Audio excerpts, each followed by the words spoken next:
तो sir diet का हमारे डेंटल हेल्थ पे क्या असर पड़ता है? क्या कुछ ऐसी चीज़ें हैं जो हमें अवॉइड करनी चाहिए या कुछ ऐसी चीज़ें हैं जो स्पेशली हमें खानी चाहिए? जब वो हम फ्लॉस को बाई चांस अगर हम इंटरडेंटल डाल के उसे क्लीन करें, इतना काला होके वो बाहर निकलता है, तब रियलाइज़ होता है क्या क्या हमारे दांतों में फंसा हुआ था। एक बार मेरे बॉस ने बताया था कि अगर कोई ऐप पालना है तो उसके साथ उसके नेगेटिव इफेक्ट्स को भी ध्यान में रख के उस हिसाब से मेहनत करना। आपका एंग्जाइटी लेवल बढ़ेगा या कम होगा? मैंने कहा बढ़ेगा। हमने इसीलिए यहाँ पे अपने अपने चेम्बर जैसे खुले रखे हैं ताकि लोग एक दूसरे को देख सकें, बात कर सकें। भाई क्लिनिक पे कोई भी आदमी आया है, मरीज ही तो आया है। हम कोई चमत्कारिक तरीके से दांत निकाल के दूसरी जगह नहीं लगा रहे। एक लाइव बोन में लाइव दांत को उस बोन में डिसॉल्व करते हुए अपनी जगह पे लेके आ रहे हैं।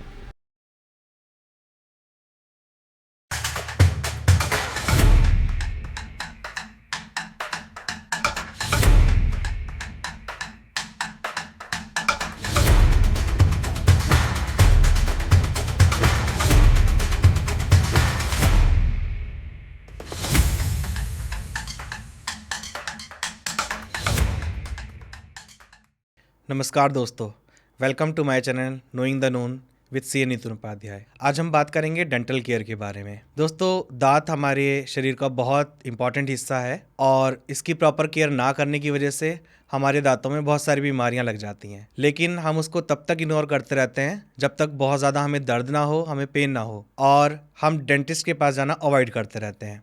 दोस्तों, डेंटल केयर कोई ओकेशनली करने वाली चीज नहीं है, जबकि एक लाइफस्टाइल है। आज इस टॉपिक पे बात करने के लिए हमारे साथ हैं डॉक्टर अंकित गर्ग, जो कि एक फेमस डेंटिस्ट हैं, और इनके साथ हम जानेंगे डेंटल केयर के कुछ ऐसे सीक्रेट्स जो शायद ही हमने कभी सुने हो। तो आइए बात करते हैं डॉक्टर अंकित गर्ग से।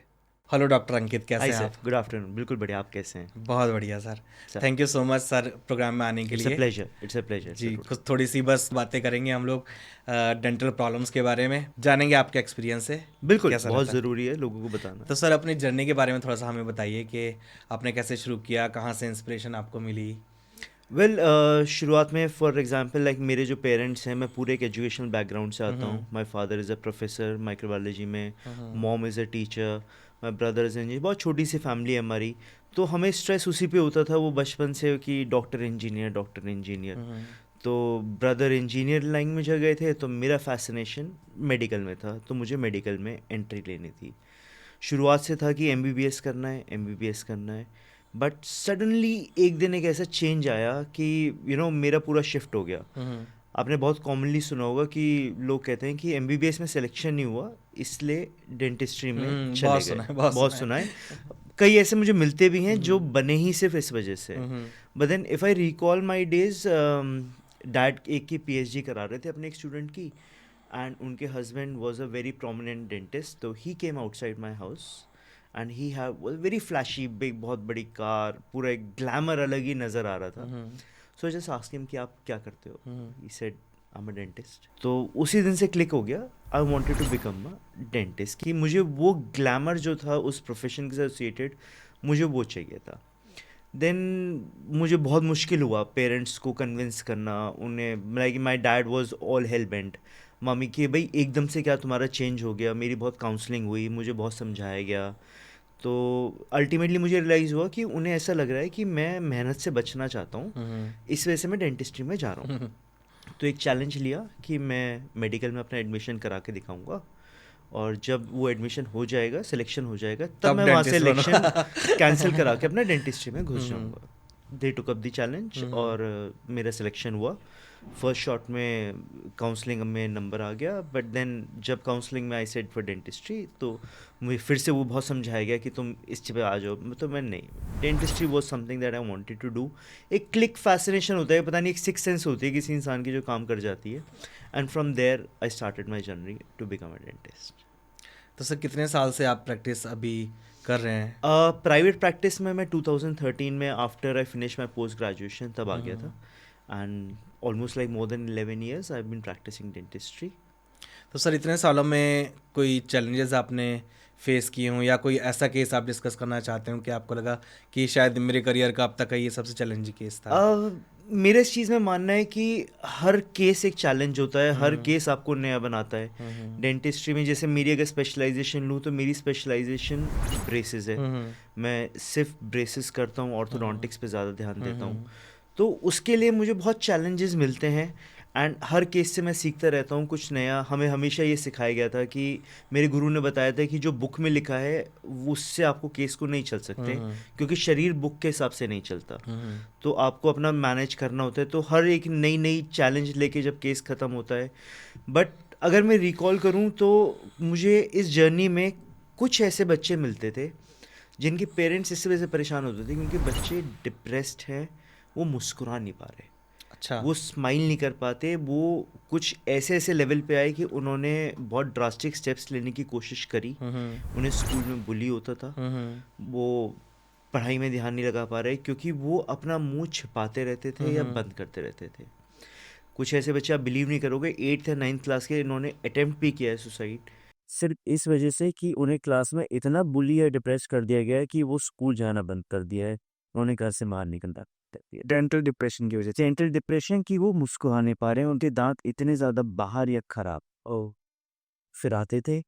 उन्हें किसी तरह से हमें ब्रेसेस के थ्रू मैनेज करना पड़ता था पेशेंट्स के। हमने उनके सबके दांत फिक्स किए, सही किए, और जब वो जो स्माइल उनकी होती थी आखिरी में, जब जितना टाइम लगता था वो मेरे लिए बहुत एक मेजर एक होता था कि हाँ, किसी की हमने लाइफ को उससे मैनेज किया है, किसी को हमने उस तरीके से इम्प्रूव किया है, और अब वो एक अच्छी क्वालिटी ऑफ लाइफ जी है। वो मेरे लिए एक सबसे बड़ा चैलेंज, यही खुशी होती थी कि उसको किस तरह से हमें उसकी क्वालिटी ऑफ लाइफ इम्प्रूव है। सर, ओरल हाइजीन के बारे में थोड़ा सा बताइए कि घर पे अगर ओरल हाइजीन मेंटेन करनी हो तो हमें क्या करना चाहिए? ओवरऑल हाइजीन जो है, अगर हम अपनी ओरल हाइजीन की बात करें तो बहुत बेसिक है। बचपन से सुनते आ रहे हैं, कह कह के दुनिया थक गई। 2 टाइम ब्रशिंग करना है, सुबह शाम, क्योंकि जो हमारा ब्रशिंग का साइकिल होता है या हमारे जो जर्म्स हैं, जितने भी अच्छे टूथपेस्ट हों, 12 आवर्स तक हमारा काम करते हैं। एंड जो भी हम खाना खाते हैं, जो भी फिल्म्स बनती हैं, वो 12 आवर्स में रीजनरेट होने शुरू हो जाती हैं। हम उनको आवरली बेसिस पे या 12 आवरली बेसिस हम क्लीन नहीं करते हैं, तो वो एक लेयर डिपॉजिट होती है जो कि हमें हार्म करती है। इसलिए सोने से पहले एंड एक बार सुबह उठने के बाद एक जो साइकिल कही जाती है 12 आवर्स की, उसमें एक बार 2 टाइम ब्रशिंग बहुत ज़रूरी है। मोर ओवर आजकल हमारी डाइटरी हैबिट्स बहुत चेंज हो गई हैं। पहले के मुकाबले अगर आप देखें तो बहुत ज़्यादा रिफाइंड और सॉफ्ट फूड पे आ गए हैं। ये च्यूइंग में तो इजी हो गया है, लेकिन ये स्टिक बहुत ज़्यादा होता है। तो ये स्टिक ना रहे, इसलिए खाने के बाद एटलीस्ट एक बार रिंस कर लें, ताकि कोई भी जो मुंह में चिपका हुआ है या अटक गया है वो आपका वॉश आउट हो जाए, तो वो इन्फेक्ट नहीं करेगा। एक्सेसरीज़, माउथ वॉश वगैरह, वो सब चीज़ें एक्सेसरी हैं, बट अगर हम बेसिक ब्रशिंग और सिर्फ पानी से कुल्ला पे खाने के बाद ध्यान दें तो काफ़ी हद तक हम प्रॉब्लम्स को नेगेट आउट कर सकते हैं।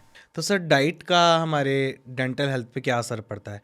क्या कुछ ऐसी चीज़ें हैं जो हमें अवॉइड करनी चाहिए या कुछ ऐसी चीज़ें हैं जो स्पेशली हमें खानी चाहिए?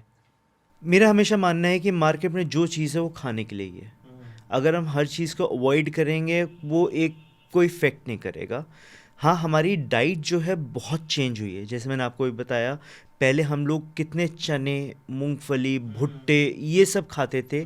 तो हार्ड या इससे खाने से क्या होता था, एक नेचुरली क्लीनर्स का काम करते थे, एक्सरसाइज होती थी हमारी, और उसी से ही हमारे सारे जो टीथ की शेप्स हैं वो मैनेज रहती थी। बट अब बच्चों के में जैसे chips, cold drink, sugary foods, ये सब हमारे इनकॉर्पोरेट होता जा रहा है, तो प्रेशर कम पड़ रहा है दांतों पे। वो प्रेशर कम पड़ रहा है, वो नई नई तरीके की प्रॉब्लम्स क्रिएट कर रहा है। एंड ये चीज़ें जब स्टिक होती हैं तो यही कैविटीज़ और इन्फेक्शन प्रोड्यूस करती हैं। मुझे किसी ने एक बार, मेरे बॉस ने बताया था कि अगर कोई ऐप पालना है तो उसके साथ उसके नेगेटिव इफ़ेक्ट्स को भी ध्यान में रख के उस हिसाब से मेहनत करनी है।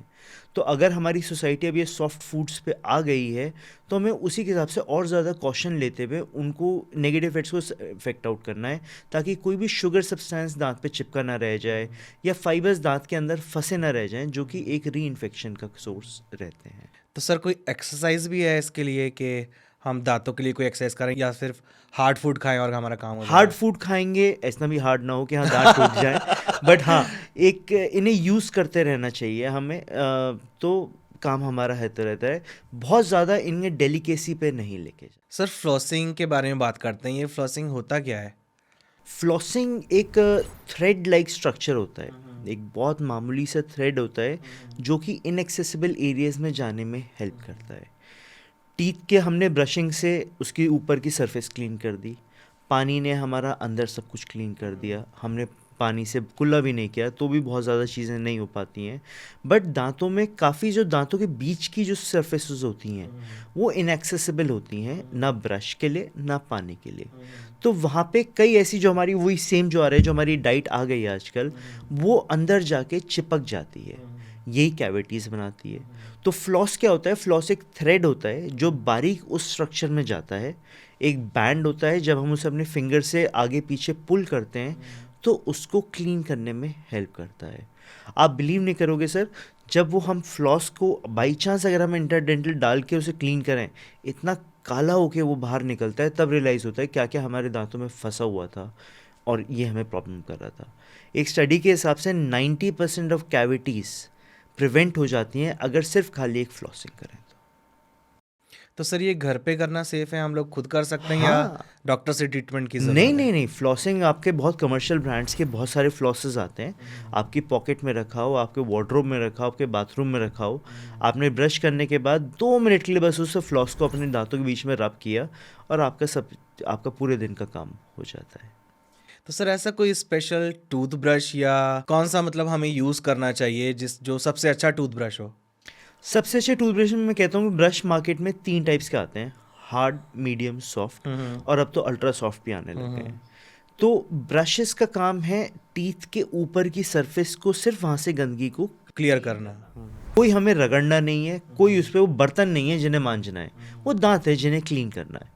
तो सॉफ्ट ब्रश हर आदमी के लिए एक प्रेफर्ड होता है, क्योंकि ना वो दांत घिसता, ना वो हमारे वो दांतों पे इफेक्ट डालता। अगर हम हार्ड या मीडियम जो बहुत कोर्स होते हैं उन ब्रशेस से अगर हम अपने टीथ क्लीन करते हैं तो लेयर घिसती चली जाती है, लेयर पे एक इफेक्ट आता है जिस वजह से सेंसिटिविटी की इश्यूज हमारे आते जाते हैं। तो शुरू से हमें सॉफ्ट ब्रशेस की आदत डालनी चाहिए ताकि हमारे टीथ प्रॉपरली बिना उनको नुकसान पहुंचाए हुए वो क्लीन हो सकें। हर ब्रश एक टाइप का है, चाहे उसमें चारकोल पड़ा हो चाहे उसमें कुछ पड़ा हो, सारे ब्रशेस का काम सेम है। बट एक सॉफ्ट ब्रश हो जिसके ब्रिसल्स आराम से अंदर तक जा क्लीन कर सकें तो दैट्स मोर देन इनफ, और वो मसूड़ों को नुकसान नहीं पहुंचाते हैं। कितना टाइम ब्रश करने के लिए देना चाहिए? मतलब 1 मिनट काफ़ी है या 2 मिनट? कुछ इतना मैंने कई लोगों को देखा है, कुछ लोग 10-10 मिनट तक वॉश करते रहते हैं और कुछ लोग आधे मिनट में ख़त्म कर लेते हैं। आइडियली बुक्स के हिसाब से तो 2 मिनट लिखा गया है, बुक्स में लिखा होता है कि 2 मिनट से 3 मिनट आपको ब्रशिंग करनी चाहिए। मेरा मानना है कि आपकी हर जो सरफेस होती है 5 बार उससे एक बार आपकी उस पर आपका ब्रश चला चला जाए जाना है। तो काम हो जाता है। तो वो अप्रॉक्सीमेटली 2 से 3 मिनट ही लेता है। आधे मिनट में या वो हर एक की अपनी कैपेबिलिटी हो सकती है। Ultimately when you see your teeth, कोई चीज़ क्लीन रहनी चाहिए, वहाँ पे कुछ चिपका ना हो, तो आपको अपनी जीभ से फील हो जाता है कि हाँ हमारी सरफेस क्लीन है या नहीं है। तो ये एक आइडियल टाइम लग जाता है कि ब्रशिंग में इतना टाइम चाहिए। वाइटनिंग के लिए क्या करना चाहिए सर? वाइटनिंग मैं उसे मानता हूँ कि वो एक बिल्कुल एग्जैक्टली वही है कि हर एक को गोरा दिखने का शौक है, जबकि हम ये भूल गए हैं कि ये एक एरिया टू एरिया डिपेंड करता है। एक नॉर्मल कलर जो टीथ का माना गया है वो एक ऑफ वाइट कलर माना गया है। बहुत ज़्यादा वाइट चेहरे पे बहुत ख़राब दिखता है, बहुत ज़्यादा येलो चेहरे पे बहुत ख़राब दिखता है। एक ऑफ वाइट है जो ऊपर वाले ने एक नेचुरल कलर बना के भेजा है। और कलर क्या होता है? कलर दांत की सरफेस है, जो इनामल है वो कलर हमारा प्रेजेंट होता है। ऐसा नहीं है कि बचपन में जो कलर है वो आगे जाके तक वही कलर रहेगा। क्यों ऐसा इसलिए होता है? क्योंकि हमारे जो टीथ की जो कलर्स हैं वो इनामल डिटरमाइन कर रहा है, और इनामल एज के साथ हल्का हल्का वेयर ऑफ होता जाता है। तो जैसे से हमारा इनामल वेयर ऑफ होगा तो अंदर का जो डेंटिन है जो कि येलो कलर है उसका कलर सामने से आता चला जाएगा। तो अगर हम शुरुआत से अपने ब्रशिंग, जैसे हमने सॉफ्ट ब्रश की बात करी, या अपनी हैबिट्स को कंट्रोल रखते हैं, ठीक रखते हैं, तो हमारा कलर लंबे समय तक वो वाइट रहेगा, क्योंकि इनामल हमारा उतना कम डैमेज होता है। वाइटनिंग के आजकल बहुत सारे मेथड्स चल रहे हैं। तो अगर एक्सटर्नल सरफेस या एक्सटर्नल स्टेन्स हैं, यानी दांत के ऊपर कोई स्टेन है, वो हम क्लीनिंग से आराम से अपना वॉश आउट कर देते हैं। वाइटनिंग प्रोसीजर्स काम आते हैं अगर दांत के अंदर कोई स्टेन चला जाए। इसमें एक बहुत फेमस या बहुत कॉमन मेथड है जिसे ब्लीचिंग कहा जाता है। ब्लीचिंग पे मिक्स्ड रिएक्शंस हैं। मेरा मानना है ब्लीचिंग नुकसान बहुत देता है। आप ब्लीच अगर हमारा, जैसे अगर हम सरफेस पे जाते हैं तो वो एक लेयर ऑफ इनामल को हमारा कम करता है। आज बहुत साफ दांत दिखेंगे, आज बिल्कुल बढ़िया लिखेगा, लेकिन आगे आने वाले 1 साल में आपके दांत और गंदे होके आने के चांसेस रहते हैं। ऐसा इसलिए होता है क्योंकि हमारी हैबिट्स तो चेंज होंगी नहीं, हम कॉफ़ी भी पियेंगे, हम कोल्ड ड्रिंक्स भी लेंगे, और आजकल के हम जितने भी हमारे कलर्ड फूड्स हैं हम वो भी खाएंगे। तो ब्लीच दांतों की सरफेस पे खुरदरा स्ट्रक्चर बना देता है, और वो खुरदरा स्ट्रक्चर उस कलर्ड सब्सटेंस जो हम खाते हैं उसको और अट्रैक्ट करता है। आप 1 साल बाद आएंगे और ज़्यादा काले दांत लेके। तो 1 साल से ऊपर ये 1 साल 1.5 साल depending upon the quality of bleach जो होता है उस पे आएंगे। फिर आपको रीब्लीचिंग करानी पड़ती है, हम आपकी रीब्लीचिंग करते हैं, आप फिर ये एक विशियस साइकिल बन जाती है। तो मैं ब्लीचिंग में बहुत ज़्यादा, मेरा पर्सनल ओपिनियन है, मैं ब्लीचिंग में बहुत ज़्यादा नहीं विश्वास रखता। आपकी जो सरफेस टूथ की कलर सरफेस है वो है बहुत बढ़िया। किसी के अगर तंबाकू से या गुटखा खाने की वजह से बहुत ज़्यादा ब्राउन स्टेन्स हो जाते हैं, जो अब उस हैबिट को पहले छोड़ने को तैयार है। ये बहुत ज़रूरी है कि आपको वो हैबिट छोड़नी नहीं तो दोबारा हो जाएंगे। हाँ जी, अगर आपने वो हैबिट अपनी छोड़ दी है तो हमारे पास विनियर्स के ऑप्शंस होते हैं, जिसमें हम टीथ के ऊपर एक आर्टिफिशियल बहुत पतली सी पील ऑफ लेयर लगा देते हैं, जो कि बहुत अच्छा कलर हमारा, आप जो कलर चाहते हैं या आपकी बॉडी से जो मैच कलर होता है वो हम आपको दे सकते हैं, जो कि एक अच्छा खासा लंबे समय तक permanent kind of a solution रहता है। ये बहुत सारे टाइप के वाइटनिंग मेथड्स हैं, बट मेरा मानना है कि जो एक ऑफ वाइट कलर आपको ऊपर से नेचुरली मिला हुआ है, अगर वो है बहुत अच्छी बात है। स्केलिंग कराते रहें, जिससे स्केलिंग से आपके दांतों की जो उसके ऊपर जो सरफेस पे जो गंदगी जमी है जिससे आपकी कलर इफेक्ट हो रही है वो आपका हट रहा है, तो आपका मैनेज हो रहा है।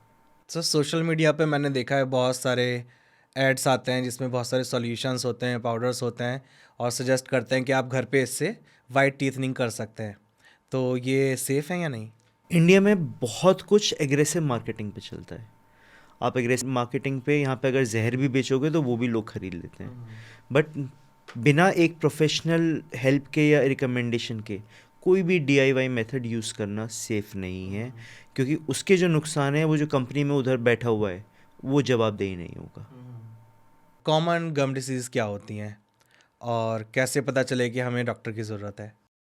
कॉमन गम डिजीज़ेस आपके मसूड़ों के सूजन आना, मसूड़ों में से खून निकलना, या हमारे मसूड़ों को नीचे होना, जो कि रिसेशन जिसे हम कहते हैं वो होता है। इसके सिम्टम्स होते हैं, आपके गम्स में से इचिंग होनी शुरू हो जाएगी, आपको बार बार उन्हें कुरेदने का मन करेगा, एंड आप कुछ भी खाएंगे, आप ब्रश करेंगे तो उसमें से ब्लीडिंग होती है। इन सब का एक ही रीज़न है, हमारा ठीक से क्लीनिंग नहीं करना। गंदगी एक दीमक की तरह है, वो दांतों पे चिपकती है और वो आपके मसूड़ों को एक तरीके से रेस करती चली जाती है, जो कि उन्हें सुजा के नीचे करती चली जाती है। कभी भी दांत में से खून नहीं आता, खून आता है हमेशा गम्स में से, और वो सिर्फ गंदगी की वजह से होता है। तो अगर हम इसको क्लीनिंग रखेंगे या प्रोफेशनल स्केलिंग कराएंगे, इसलिए कहते हैं हर 6 महीने में आपको एक बार स्केलिंग करानी चाहिए, क्योंकि हम कुछ भी कर लें, आइडियली ब्रशिंग नहीं कर सकते हैं, पॉसिबल भी नहीं है, तो कहीं ना कहीं पे कोई ना कोई गंदगी दांतों के बीच में इफेक्ट होके अटक जाएगी। जब वो अटकती है तो वो औरों को अट्रैक्ट करती है, जो कि एक बिल्डअप होता चला जाता है, और कब वो जो आपके मसूड़ों को नीचे या अंदर इन्फेक्ट करना शुरू कर देगी आपको नहीं पता चलेगा। आप एक ऐसे स्टेज पे आते हो जब आपके एकदम से दर्द होना शुरू होता है। उस दर्द में सही होने में और गम्स को सही होने में टाइम लगता है, वो हमारा, इसलिए गम स्टेजेस हमारे शुरुआत से अगर हम ध्यान दें तो बचे रहते हैं। स्केलिंग में क्या होता है सर, क्या ट्रीटमेंट है स्केलिंग? स्केलिंग एक दांत की जो ऊपर की सरफेस है उस पे जो गंदगी जमा होती है उसको क्लीन करता है। जो कैविटी होती है? नहीं, कैविटी नहीं, जो दांत के ऊपर जो गंदगी जस्ट चिपक गई है। कैविटीज क्या होता है, कैविटी दांत को खोखला कर रहा है, बैक्टीरियल इन्वेजन। ओके। हमारी गंदगी जब दांत पे सरफेस पे कोई भी खाना खाया हमने, कुछ भी किया, वो आपके जब दांत की सरफेस पे चिपक गया है उसे गंदगी कहते हैं। ओके। नॉर्मली आप में ब्रशिंग से उसे क्लीन कर रहे हैं, बट कुछ एरियाज जैसे मैंने आपको बताया कि फ्लॉसिंग लोग नहीं करते हैं, या वो अंदर जाके जमती चली जा रही है, तो उनको क्लीन करने का मेथड होता है स्केलिंग। स्केलिंग पे बहुत सारे मिथ्स इन्वॉल्व हैं कि स्केलिंग से दांत हिलने लग जाते हैं या दांतों में गैप्स बन जाते हैं। लोगों को ये समझना होगा कि जो दांत आपके हिल रहे हैं, जो गैप्स बन रहे हैं, वो सिर्फ उस गंदगी की वजह से है, ना कि स्केलिंग से। स्केलिंग एक अल्ट्रासोनिक इंस्ट्रूमेंट होता है जिससे हम लोग वाइब्रेशन से उस सब की गंदगी को हटाते चले जाते हैं। इससे दांतों की सरफेस पे 1% कोई इफेक्ट नहीं होता है, जबकि गंदगी हटाने से दांतों को फ़ायदा ही मिलता है। बट जब आपकी गंदगी हटती है तो दांत और गम्स में एक गैप आ जाता है क्योंकि वो गंदगी ने कवर कर रखा था। उस मसूड़ों को जब तक उस गैप्स पे वापस फिल होने में जो टाइम लगता है, उस परेशानी से बचने के लिए लोग कहते हैं कि स्केलिंग नहीं करानी चाहिए, जबकि वो एक और इफेक्टिव मेथड है जिससे आपको फ़ायदा मिल रहा है। तो कैविटी के क्या रीज़न होते हैं सर? कैविटी का रीज़न बहुत बेसिक एक चीज़ है, खाने का दांत पे चिपकना। आपका दांत कोई भी खाना हो, बच्चे से लेके जो एक इन्फेंट होता है, जब वो दूध पीता है तो दूध जब दांतों पे चिपका रह जाता है, या आपने जब थोड़े बड़े बच्चे जब चिप्स खाते हैं, टॉफ़ीज़ खाते हैं, वो दांत पे चिपके रह जाती है। बड़े लोग जब वो खाना खाते हैं, उनका जो खाना दांतों के बीच में फंसा रह जाता है, वो फंसता है, आप उसे क्लीन नहीं करते हैं या आपने काफ़ी टाइम तक उसे छोड़ दिया है, तो वो सड़ना शुरू कर देता है। जब वो सड़ता है तो बैक्टीरिया जो होते हैं वो दांतों की सरफेस को खाना शुरू करते हैं, दीमक की तरह। वो दांतों को जब धीरे धीरे खोखला करना शुरू करते हैं, उसे ही कैविटी कहती है। केरीज वो दांत, वो बैक्टीरियल इन्फेक्शन के बैक्टीरिया जो है उसके झुंड को कहा जाता है, और कैविटी जो दांत में गड्ढा होता चला जा रहा है उसे कैविटी कहते हैं। ओके, तो इसका क्या ट्रीटमेंट होता है? कैविटीज़ अगर आपकी एक लेवल्स होते हैं, आपकी इनिशियल कैविटीज़ हो है, ये जस्ट स्टार्ट हुआ है, हम टूथ ब्रशिंग ठीक से करें तो रिवर्स होने के चांसेस तब रहते हैं, क्योंकि जस्ट स्टार्टेड और टूथ का इतना डैमेज नहीं होता, जो कि बहुत रेयर है, लोग उस चीज़ को देख नहीं पाते। बैक्टीरिया जब हमारे टीथ को और खोखला करता चला जाता है, अगर वो हमारे एक इनामल और डेंटिन के लेवल तक, यानी दांत की 3 लेयर्स होती हैं, पल्प, डेंटिन और इनामल, अगर हमारा इनामल और डेंटिन तक खाली कैविटी का रीच है, या बैक्टीरियाज ने खाली कैविटी वहीं तक बनाई है, वो हमारी फिलिंग से, डिपेंडिंग अपॉन कितना हमारा डैमेज हुआ है, फिलिंग डिसाइड करती है कि हम उसको फिलअप कर देते हैं।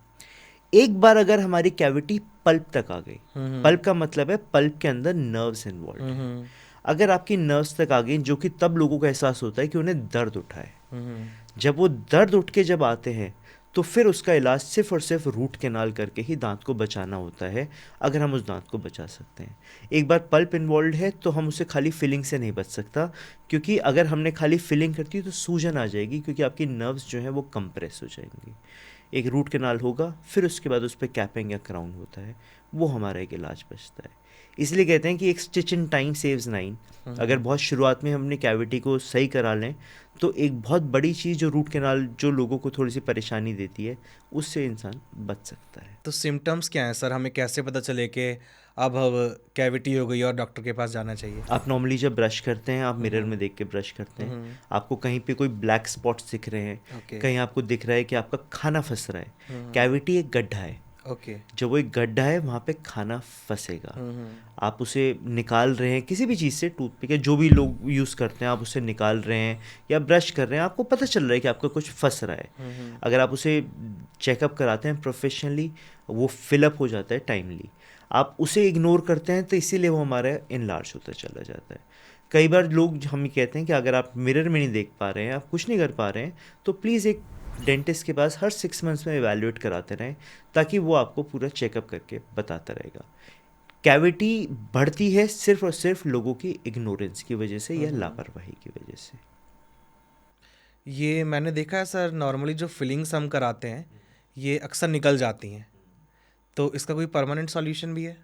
सर, ये परमानेंट में यहाँ पे मैं ऐड करना चाहूँगा, जैसे लोग गारंटी भी मांगते हैं, राइट। ऊपर वाले की दी हुई चीज़ की कोई गारंटी नहीं हो पाई, हम तो इंसान हैं। सरकार ब्रिजेस बनाती है, इतने सब बनाते हैं, उनकी गारंटी नहीं है, यहाँ पे तो डॉक्टर एक इलाज कर।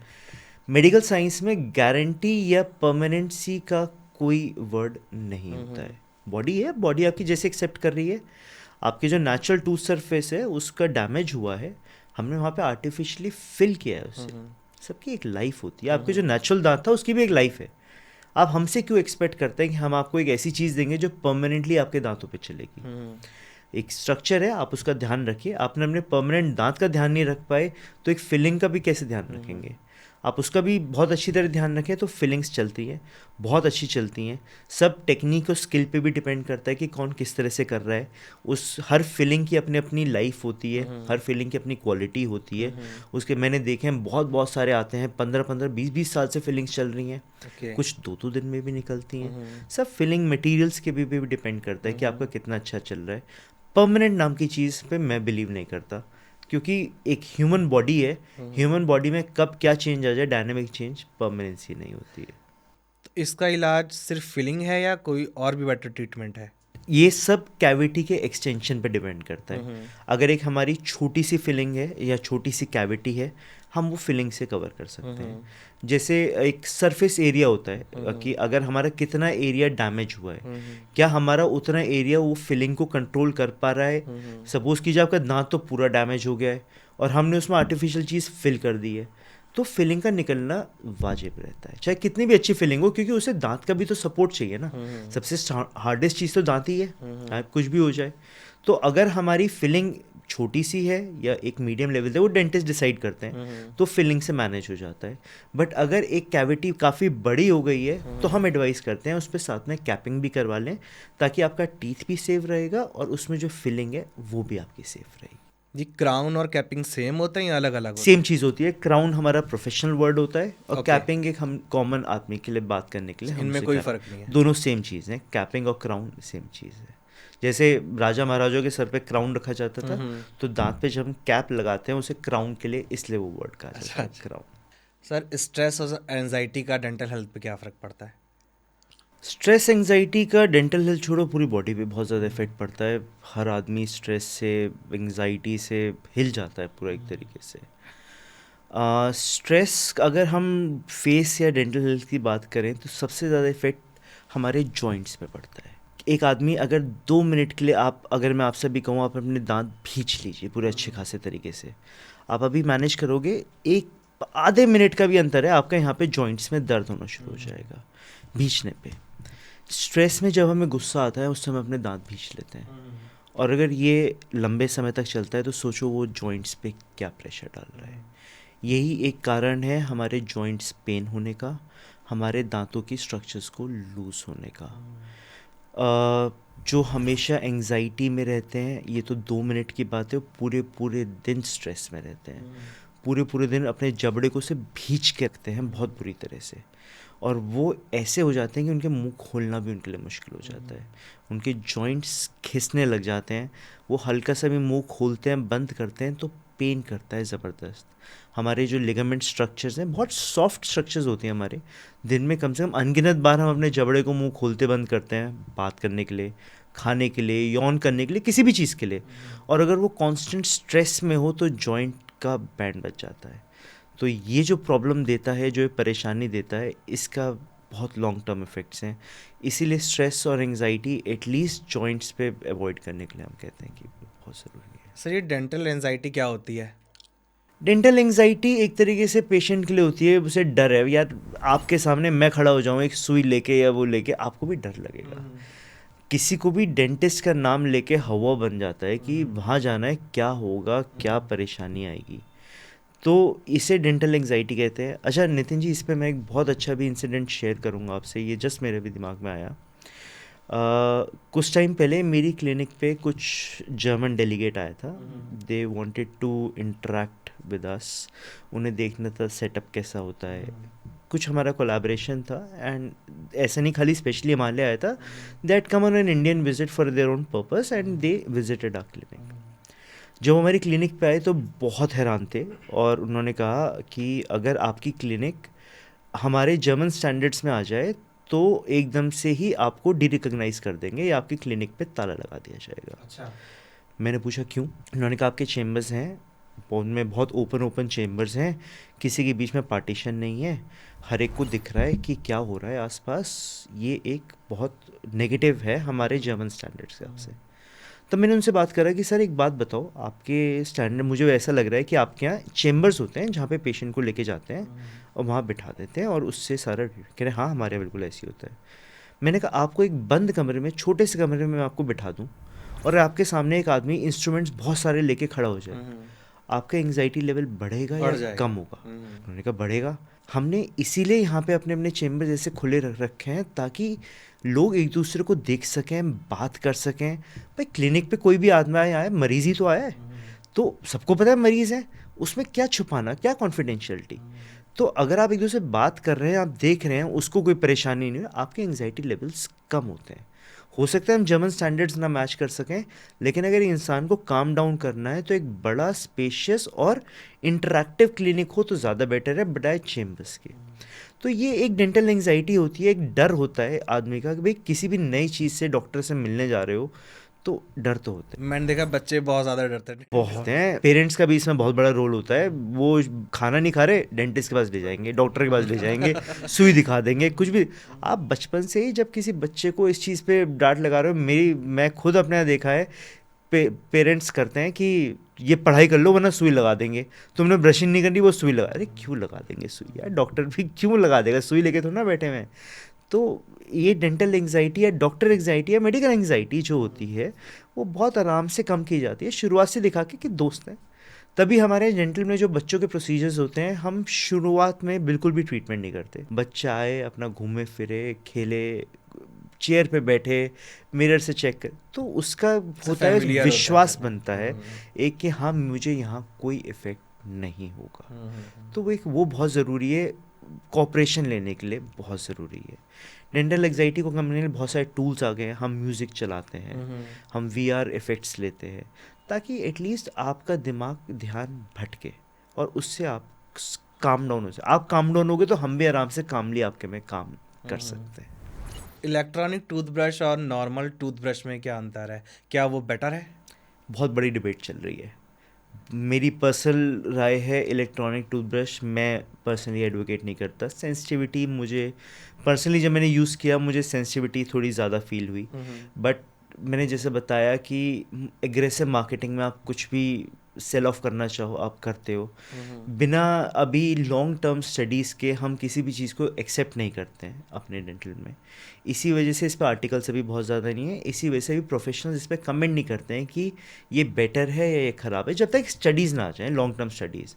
कंपनीज अपनी मार्केटिंग के लिए प्रमोट कर देते हैं कि ये बेटर है, बट स्टडीज़ तो आने दो। एंड मैनुअली बचपन से करते आ रहे हैं, हाथ ही तो चलाना है, ब्रश सेम है, सब कुछ सेम है। आपने अपने हाथों को घुमाने से क्या बचा लिया? आपको फ्लॉस फिर भी करना है, उन एक्सेसिबल एरियाज़ को फिर भी रीच आउट करना है। तो manual brushing is good enough. Electric के अपने फ़ायदे हैं उनके लिए जिनके लिए इंडिकेटेड है, जो थोड़े हैंडीकैप पेशेंट्स हैं ओके। या बुज़ुर्ग हैं हमारे जो पेशेंट्स हैं, उनके लिए इलेक्ट्रिक ब्रशेस काफ़ी हेल्प करते हैं। बट जो यंग जो पॉपुलेशन है, आई डोंट थिंक सो कोई ऐसा खास एडवांटेज मिल रहा है। हो सकता है डीमेरिट्स भी मिले, बट एडवांटेज मुझे ऐसा कोई खास दोनों के बीच में नहीं लगता है। बच्चों को शुरुआत से इलेक्ट्रिक ब्रश की आदत ना डालें तो ज़्यादा बेटर है। तो इसको इंस्ट्रूमेंट की तरह देखना चाहिए, फैशन की तरह नहीं। As an instrument, as a mode, जिनको ज़रूरत है, जिनको ज़रूरत है, वो एक पॉपुलेशन कम है, इसी वजह से कमर्शियल गेन्स के लिए बहुत ज़्यादा प्रमोट कर देते हैं। But it is just a means for someone special, not everyone. Sir ये चारकोल वाले टूथपेस्ट, नमक वाले टूथपेस्ट, इनका कुछ फ़ायदा है? सब चीज़ें एक एडिशंस हैं, कोई बहुत ज़्यादा इफेक्ट होता नहीं है क्योंकि आपकी सरफेस बन चुकी है। आप टूथपेस्ट का काम एक झाग बनाने का होता है, सरफेक्टेंट का काम करता है जो कि गंदगी को अपनी तरफ अट्रैक्ट करता है।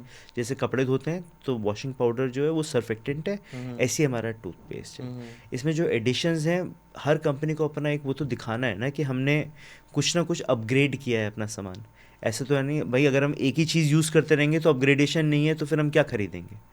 So it is just an upgradation which has very less benefits. कहीं ना कहीं कुछ ना कुछ हो सकता है इफेक्ट आता हो, बट मेरा मानना है अगर आपका झाग ठीक बन रहा है तो आपका ब्रश टूथपेस्ट सही है। तो सर ये कमर्शियल जो मार्केट में आते हैं टूथपेस्ट, ये यूज़ करना अच्छा है या फिर कोई मेडिकली? एक मेडिकेटेड टूथपेस्ट एक मेडिसिन है, नाम भी लिखा हुआ है मेडिकेटेड। कोई भी मेडिसिन लॉन्ग टर्म के लिए यूज़ नहीं करनी चाहिए। जो कमर्शियली अवेलेबल टूथपेस्ट है, well enough, fair enough, good enough, उनमें बहुत ही कम मात्रा में सारी चीज़ें उपलब्ध हैं। एक डॉक्टर अगर कोई आपको मेडिकेटेड टूथपेस्ट बताता है तो एक मेडिकेशन एक लिमिटेड टाइम के लिए यूज़ करनी चाहिए, वरना आपका जो मुंह का फ्लोरा है वो इफेक्ट होता है। तो आप नॉर्मल टूथपेस्ट यूज़ कीजिए, डॉक्टर ने इंडिकेट किया है, क्यों इंडिकेट किया है वो एक बहुत अच्छी एडवाइस है, उसे उस एडवाइस तक के लिए यूज़ करना चाहिए, उससे ज़्यादा नहीं। सेंसिटिविटी या आपके गम ब्लीडिंग्स के लिए जो टूथपेस्ट एडवाइस है वो खाली एक लिमिटेड पीरियड के लिए यूज़ करते हैं। जब आपका प्रॉब्लम सॉल्व हो गया है, डॉक्टर ने अपना टाइम उसको ख़त्म करवा दिया है, आप फिर नॉर्मल अपने ब्रशिंग पे आ जाएं, तो रेजिस्टेंस नहीं बनती है, मुंह में फ्लोरा की रेजिस्टेंस नहीं बनती है, क्योंकि मेडिसिन कहीं ना कहीं जो यूज़फुल बैक्टीरियाज हैं उन्हें भी इफेक्ट तो कर ही रहा है। बच्चों में क्या डेंटल हैबिट्स हमें इम्प्रूव करनी चाहिए? मेरा मानना है बच्चों में डेंटल हैबिट्स सिर्फ और सिर्फ 2 टाइम ब्रशिंग, माउथ वॉश नहीं, 2 टाइम ब्रशिंग, पानी के खाने के बाद पानी से कुल्ला, और डाइट अच्छी रखना। With diet what I mean is आपको जो नॉर्मल लेग्यूम्स या हार्ड फूड हैं वो आप इंक्लूड करें, क्योंकि दूध के दांत जितनी देर से टूटेंगे या उन पे प्रेशर कम पड़ेगा, आपके परमानेंट टीथ उतने ही लेट आ रहे हैं, उतनी आपकी डेंटल एज डिले हो रही है। तो एक अच्छी फाइबरस डाइट इंक्लूड करें, टीथ पे प्रेशर पड़ेगा, लोड लेते हैं तो अपनी नॉर्मल टाइम पे वो शेड ऑफ करेंगे। कैविटीज़ एक बहुत बड़ा कहा जाता है कि बच्चों में जो कैविटीज़ हैं, आपने भाई दूध के दांत हैं, कैविटी बनी हुई है, टूट जाएगा, नया तो आएगा, बट वो जो दूध का दांत है उसे चलना भी तो है 10 साल की एज तक। क्या बच्चा वो कैविटी को लेके चलता रहेगा 10 साल की एज तक? और कैविटी बढ़ेगी, वो नस तक पहुँचेगी। दांत आपका इन्फेक्ट हो गया, अगर वो आपका इन्फेक्ट हो गया तो दर्द कर रहा है, बच्चे के पस बन रहा है, उसे टाइमली कैविटीज़ को आपको इम्प्रूव कराना होता है, क्योंकि बच्चों की आरसीटी में उनका कोऑपरेशन लेना बहुत मुश्किल होता है। अब जैसे मेरे पास आजकल बहुत बच्चे आते हैं 2 या 3 साल की उम्र में, सारे के सारे दांत ख़त्म हो गए आगे के कैविटी से, सबके सब दांत। इसे हम अपनी लैंग्वेज में नर्सिंग बॉटल केरीज कहते हैं। नर्सिंग बॉटल केरीज क्या होता है?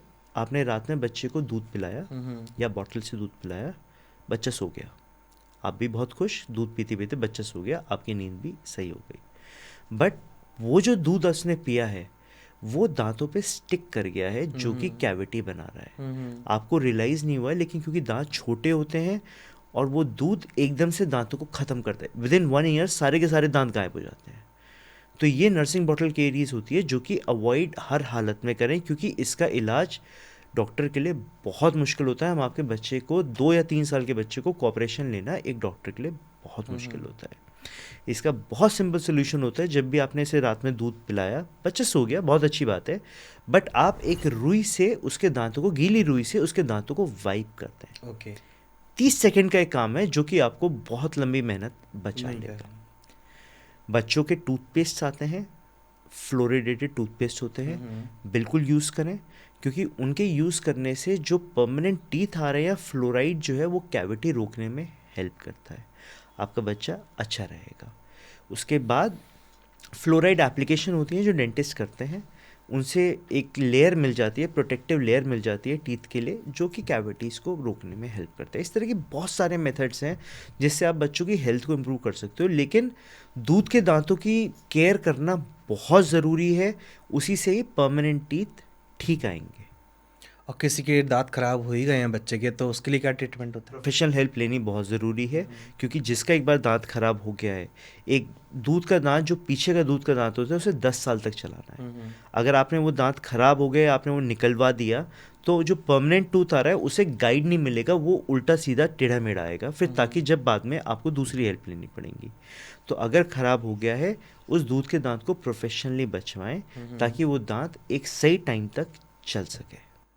खराब होने के बाद भी कोई ट्रीटमेंट है? कुछ दांत ज़्यादा खराब हो गए, अब बच्चा दांत के बिना तो कुछ कर नहीं सकता 10 साल की एज तक, तो उसका क्या ट्रीटमेंट है सर? अगर आपका दांत बिल्कुल ही ख़त्म हो गया है कि इसमें कुछ नहीं है, तो देखिए स्प्लिंट्स आते हैं या कैपिंग्स आती हैं जो कि बच्चों की होती हैं, बच्चों को वो हैंडल करना बहुत मुश्किल होता है।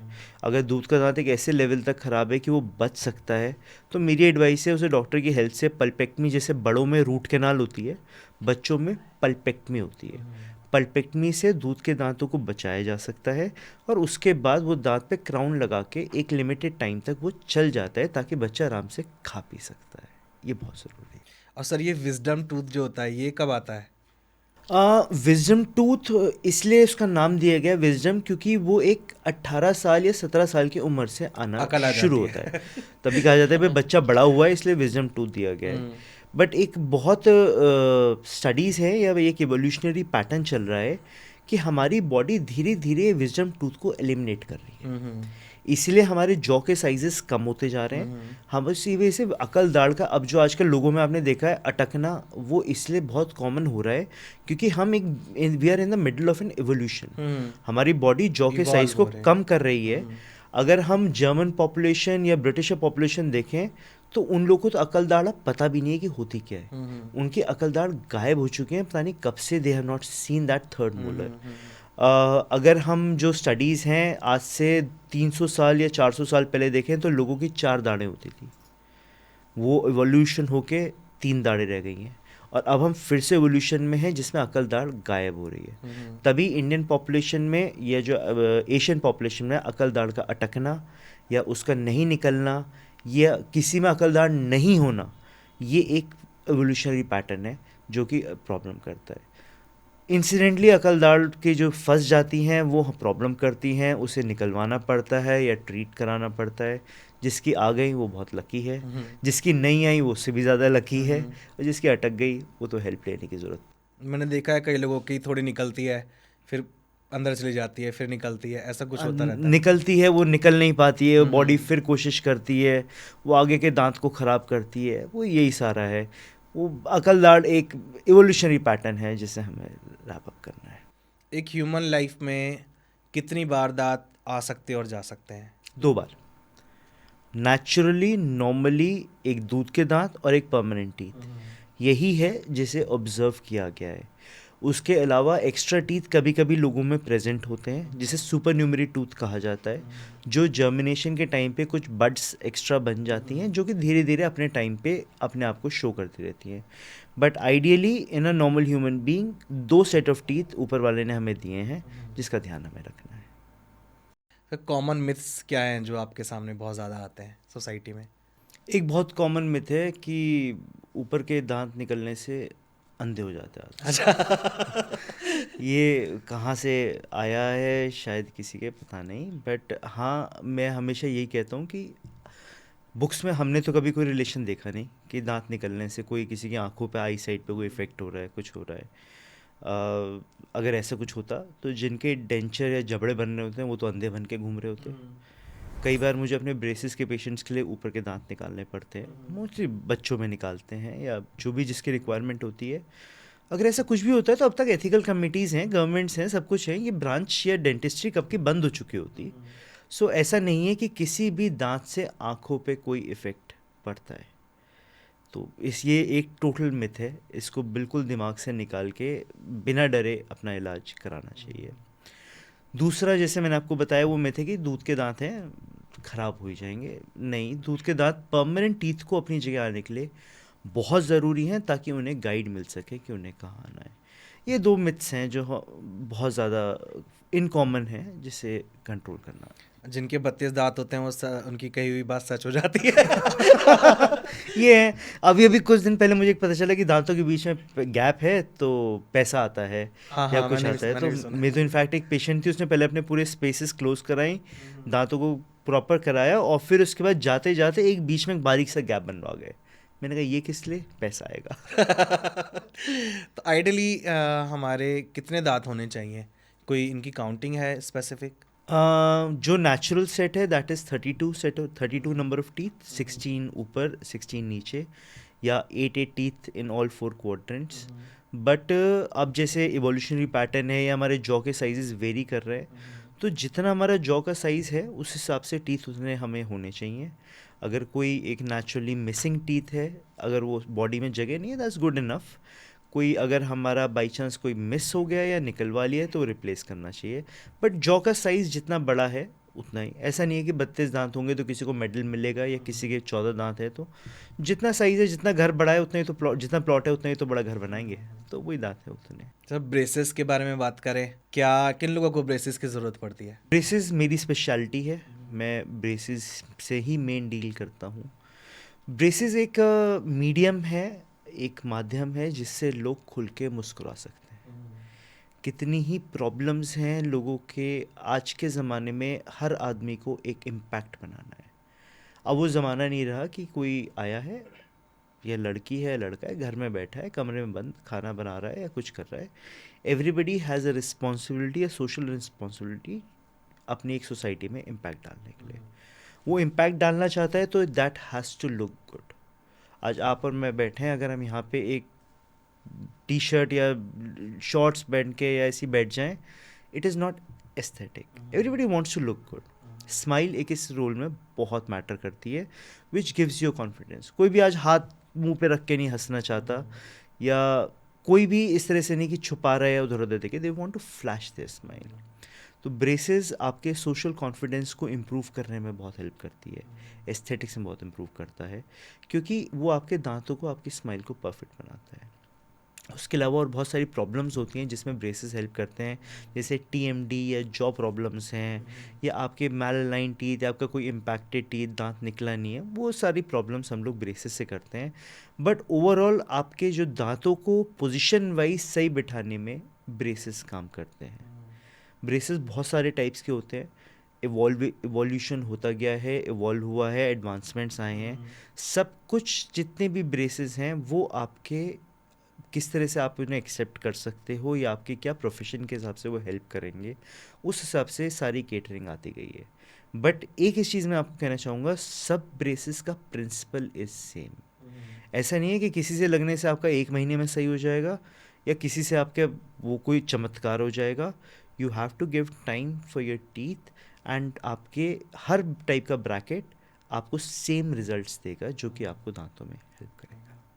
तो कितने टाइम का ट्रीटमेंट होता सर ये?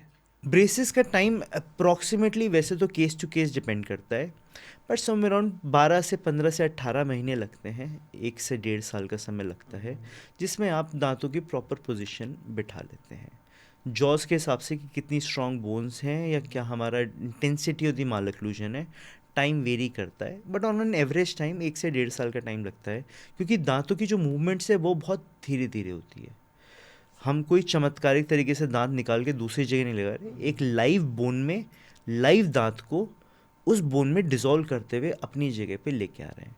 हमें फोर्सेस ऐसी रखनी है कि दांतों पे नुकसान ना पहुँचे, हमें फोर्सेस ऐसी रखनी है कि आपके आसपास के जो गम्स हैं, जो बोन्स हैं, वो हेल्दी रहें। तो इसी वजह से एक टाइम कंज्यूमिंग है, बट जितना आप प्रॉपर टाइम दे रहे हैं उतने ही लंबे लॉन्ग लास्टिंग रिजल्ट्स आपके लिए हैं। आप एग्रेसिवली दांतों को अपनी जगह लेके चले जाओगे, 6 महीने में जादू तो दिखा दिया, वो उतनी जल्दी दांत वापस भागेंगे या नीचे आपके गिर जाएंगे। क्योंकि बॉडी को रिस्पेक्ट करना, उसकी फिजियोलॉजी को रिस्पेक्ट करना बहुत ज़रूरी है। किसी ने ट्रीटमेंट लिया, ब्रेसेस लगवाए, 1 से 1.5 साल का टाइम दिया, उसके बाद भी उसको केयर करनी पड़ती है, या उसके बाद वो फ्री है? नहीं, आपने एक नेचुरल चीज़ के साथ छेड़छाड़ करी है। ऐसा नहीं है कि वो एक नेचुरल से आपने गलत छेड़छाड़ करी है।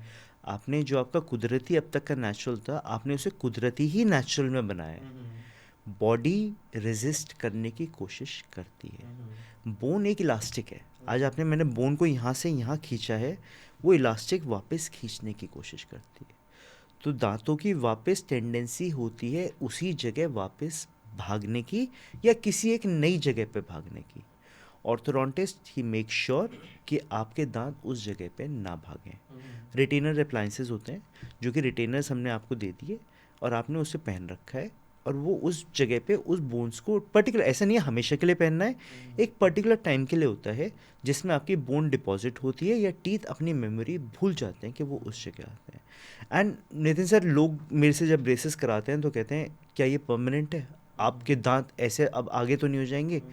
मैं उन सबको हमेशा कहता हूँ कि मैंने आपके दांत रिटेनर्स के बाद भी नेचुरली आपको लाके दे दिए, अब उनकी केयर करनी है। आपने उसके ब्रशिंग नहीं करी, या आपने ध्यान नहीं रखा उन दांतों का, तो गंदगी फिर से जमा होगी, वो दांतों को फिर फैलाएगी वापस उस जगह पे लेके जाने के लिए।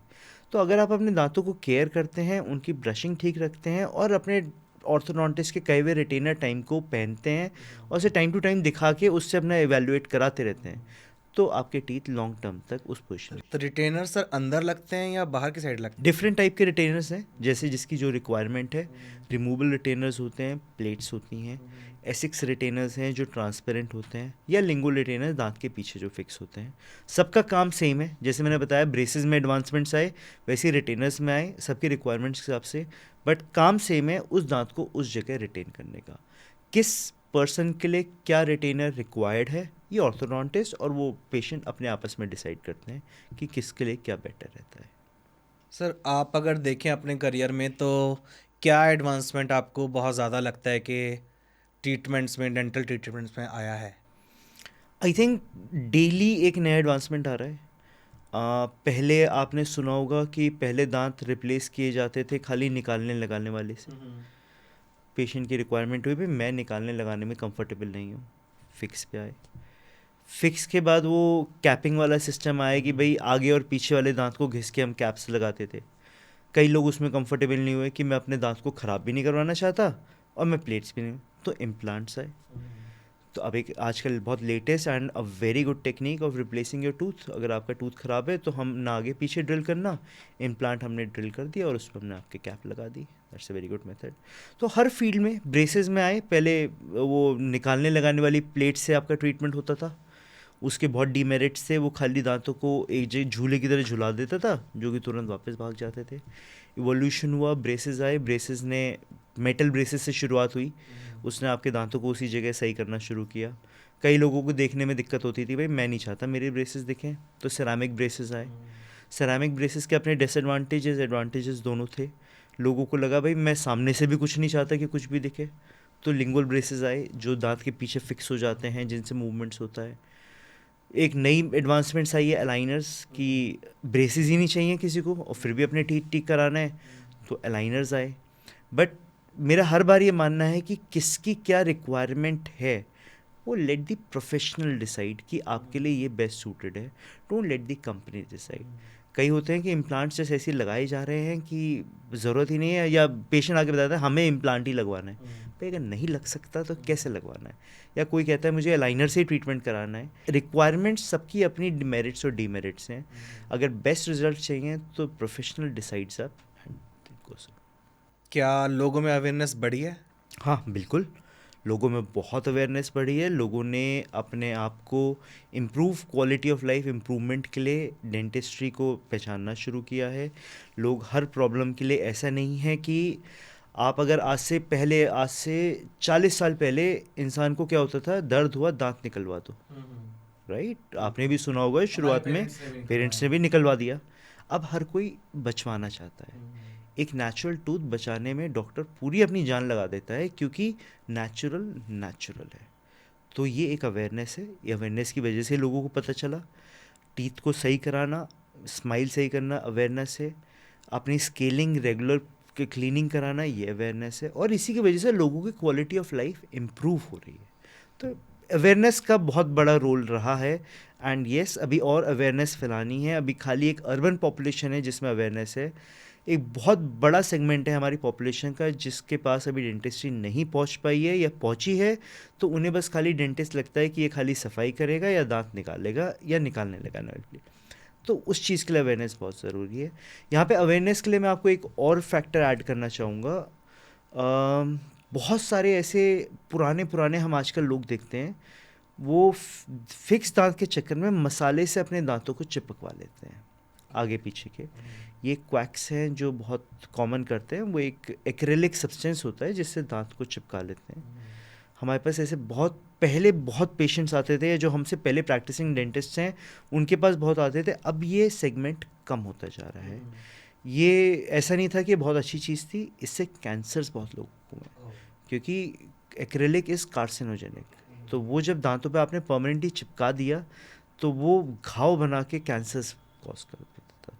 तो अब हमने उसमें देखा है कि एकदम से ड्रास्टिक वो रिडक्शन हो रहा है लोगों में। It's all because of awareness. So yes, awareness is very. पहले सड़कों पे बहुत ज़्यादा लोग बैठे होते थे दांत निकालने वाले, हालांकि मैंने देखा तादाद उनकी बहुत कम हो गई है, लेकिन अब भी बैठे होते हैं। अभी भी है, क्योंकि हर कोई एक डेंटिस्ट के पास जाने में कतराता है। हाँ, एक ऐसा बहुत बड़ा पॉपुलेशन है जो क्लिनिक्स में नहीं घुसना चाहता, तो उन्हें एक वही सोल्यूशन दिखता है। मैं ये नहीं, मुझे ऐसा है कि वो है तो गलत, बट लेकिन उन्होंने एक बहुत बड़ी पॉपुलेशन को संभाल भी रखा है। आई थिंक यहाँ पे गवर्नमेंट को थोड़ा सा उस क्वैकरी को बंद करने के लिए, उस पर्टिकुलर पॉपुलेशन के लिए अफोर्ड करने के लिए अपने सेंटर्स ओपन करने चाहिए। ये एक एम्प्लॉयमेंट का भी ऑप्शंस देगा, और हाँ, एक उन लोगों को भी हेल्प मिलेगी, क्योंकि गवर्नमेंट कॉलेजेस में एक बहुत ही छोटा सेगमेंट है जहाँ पे डेंटिस्ट्री को रखा गया है। तो ये लोगों को जो क्वैक्स के पास जाके अपने राजस्थान या इस टाइप के जो रूरल एरियाज़ हैं वहाँ पे बहुत ज़्यादा अभी भी है, वीडियोस आते रहते हैं, बट उनको केटर करने के लिए एक गवर्नमेंट को इनिशिएटिव ज़रूर लेना पड़ेगा। गवर्नमेंट हॉस्पिटल्स में डेंटिस्ट नहीं होते? बिल्कुल है, बट जो तादाद लोगों की है और जितने उसके हिसाब डेंटिस्ट से हैं कम है। उसके हिसाब से रेशो बहुत कम है। बचपन में सर हम देखते थे हमारे दादाजी या उनकी एज के कुछ लोग होते थे तो वो अपना पूरा सेट उतार के वो पानी में रात को रखा करते थे और फिर उसको लगा देते थे, तो वो अभी चलता है? अभी भी चलता है, अभी भी मैं कहता हूँ कि वो बहुत कॉमन मेथड है रिप्लेसमेंट ऑफ टीथ, उसे डेंचर कहते हैं। हाँ, वही जैसे अभी एडवांसमेंट की हम बात कर रहे थे, जो लोग उस डेंचर को नहीं लगवा पाते हैं उनके लिए इम्प्लांट्स आ गए हैं, ताकि बट हर कोई इम्प्लांट्स अफोर्ड नहीं कर सकता। एंड डेंचर भी एक ऐसा नहीं है कि इम्प्लांट आ गए हैं तो डेंचर बेकार हो गया है। जब इम्प्लांट नहीं थे लोग तब भी तो डेंचर लगवाते थे ना। तो हर एक के सेक्शंस के लिए सबके नीड के हिसाब से एडवांसमेंट हुई है। डेंचर अभी भी एक बहुत मेजॉरिटी ऑफ पॉपुलेशन डेंचर लगाती है, जो उसे जो अफोर्ड कर पाते हैं और जो चाहते हैं कि हम कन्वीनियंट रहें और हम निकालने लगाने वाली की हैबिट में ना रहें, वो इम्प्लांट से अपने टीथ को फिक्स करा लेते हैं। बट सारी मोडालिटीज़ अभी भी सब जिंदा है। ज़्यादातर पेशेंट्स क्या शिकायत लेके आते हैं? पेन की ही शिकायत आती है। सबसे ज़्यादा आरसीटी, रूट कैनाल्स के पेशेंट्स रहते हैं, क्योंकि हम तभी प्रेफर करते हैं जाना जब हमें दर्द हो या परेशानी हो। खाना फंस रहा है, साफ़ कर लिया, सब कुछ कर लिया, बट दर्द है तो फिर लगता है कि हाँ अब जाने की ज़रूरत है। रेगुलर चेकअप्स के लिए अभी भी एक बहुत बड़ी तादाद है जो नहीं आती है रेगुलर चेकअप्स के लिए, क्योंकि अगर वो आना शुरू हो तो प्रॉब्लम सॉर्ट आउट होती चली जाएंगी, हम उस लेवल तक प्रॉब्लम को जाने ही नहीं देंगे। बट आप एक बार पेन लेके आए हैं तो तब प्रॉब्लम काफ़ी एग्रेवेटेड है, तो पेन इज़ अ मेथड जो है ज़रूरी। जॉ पेन के क्या रीज़न है सर? जॉ पेन का हम अभी बात कर ही रहे थे, stress is a very big reason.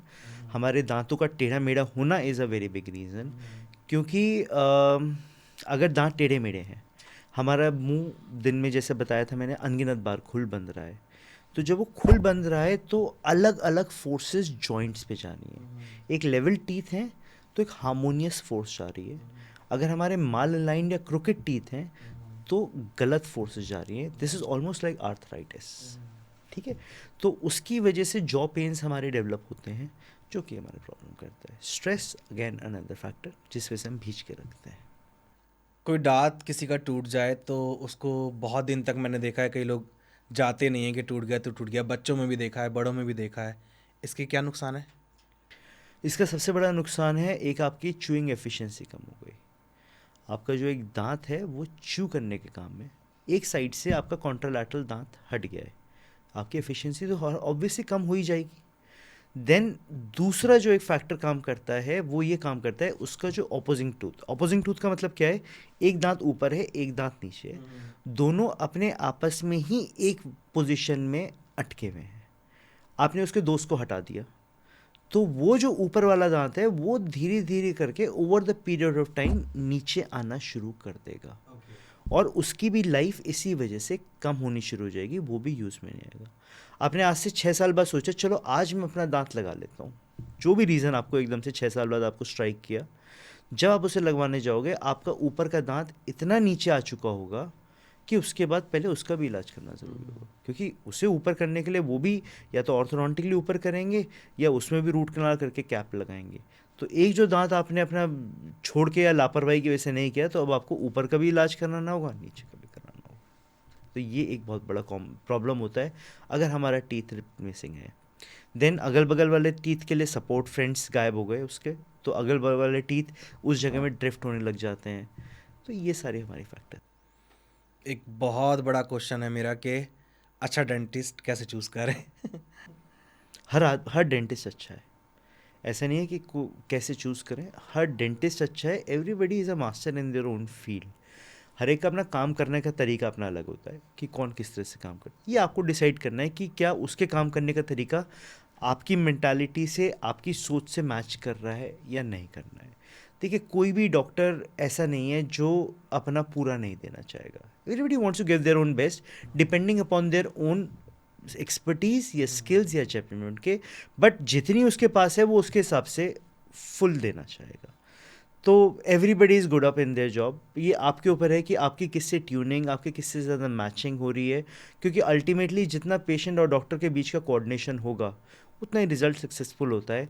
कभी भी ऐसा नहीं होगा कि पेशेंट क्रिंगी है तो डॉक्टर का ट्रीटमेंट सक्सेसफुल हो जाएगा, या डॉक्टर क्रिंगी है तो पेशेंट का. तो इट्स ऑलवेज अ हार्मोनी, दोनों की ट्यूनिंग मैच होना बहुत ज़रूरी. इसमें भी सर जनरल और स्पेशलिस्ट होते हैं या सभी सेम होते हैं?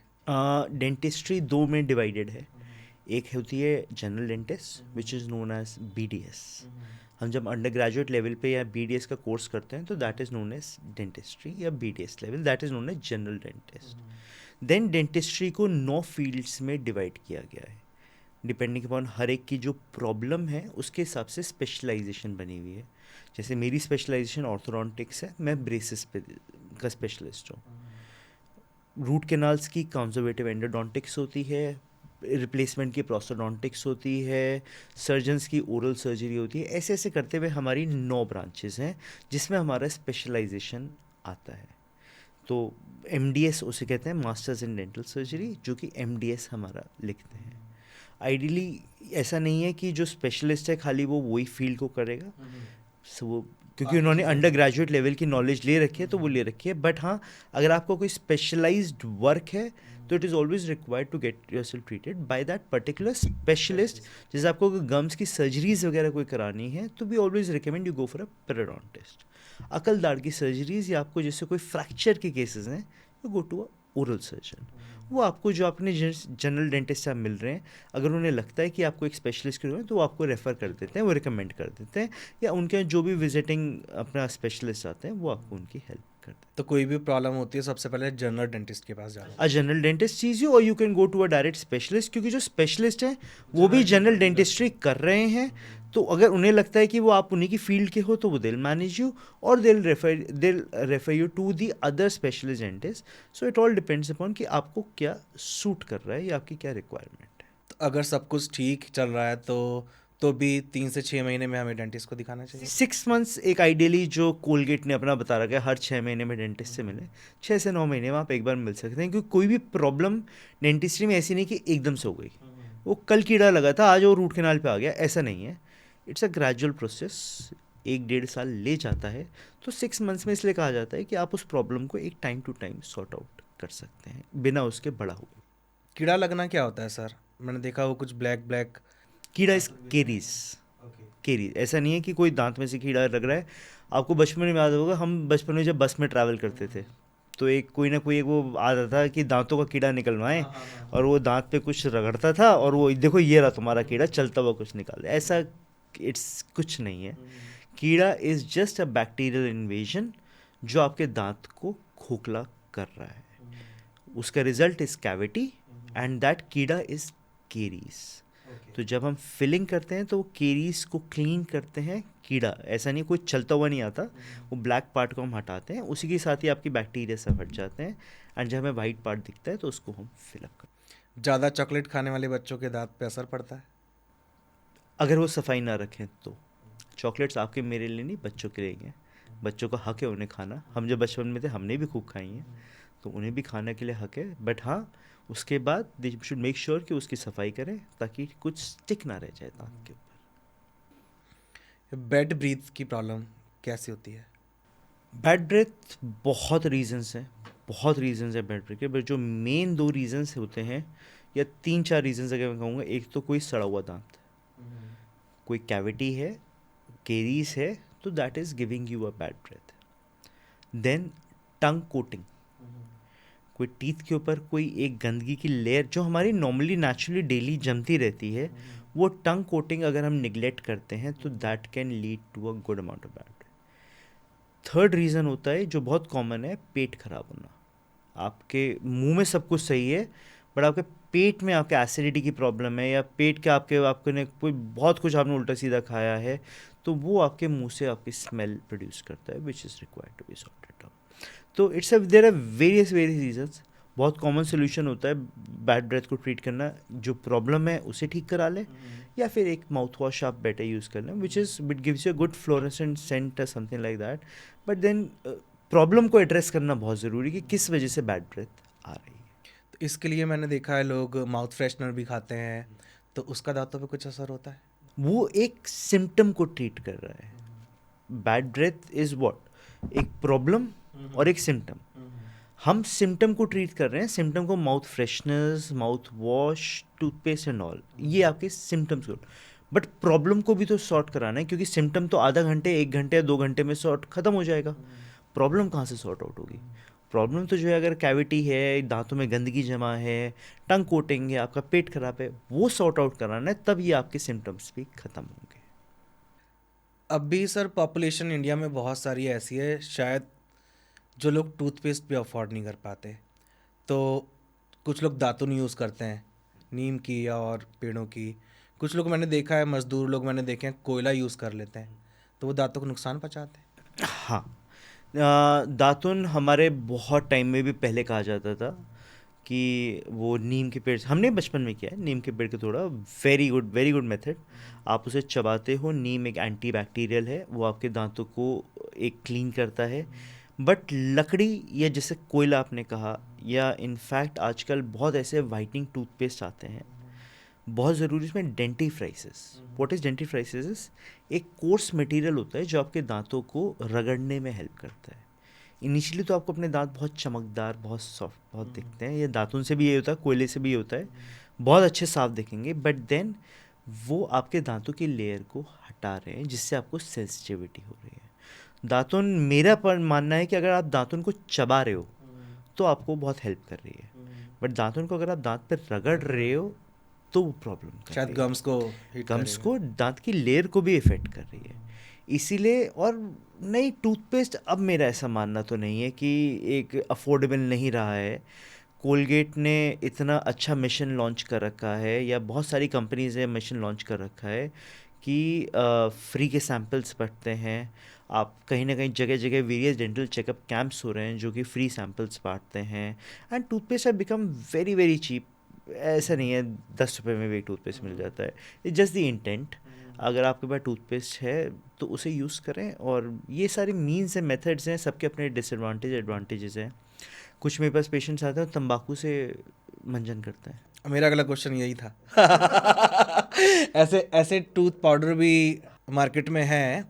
मेरे को नोन था, वो दिन में 4 या 5 बार ब्रश करता था, क्योंकि उसको वो एक नशे की तरह था। कि नशे की आदत बन जाती है तंबाकू से। मैंने इस पे स्टडीज़ हैं नहीं, मेरे लिए कहना मुश्किल है, बट मैंने इसके पेशेंट्स देखे हैं, कैविटी नहीं होती है उनमें बिल्कुल भी।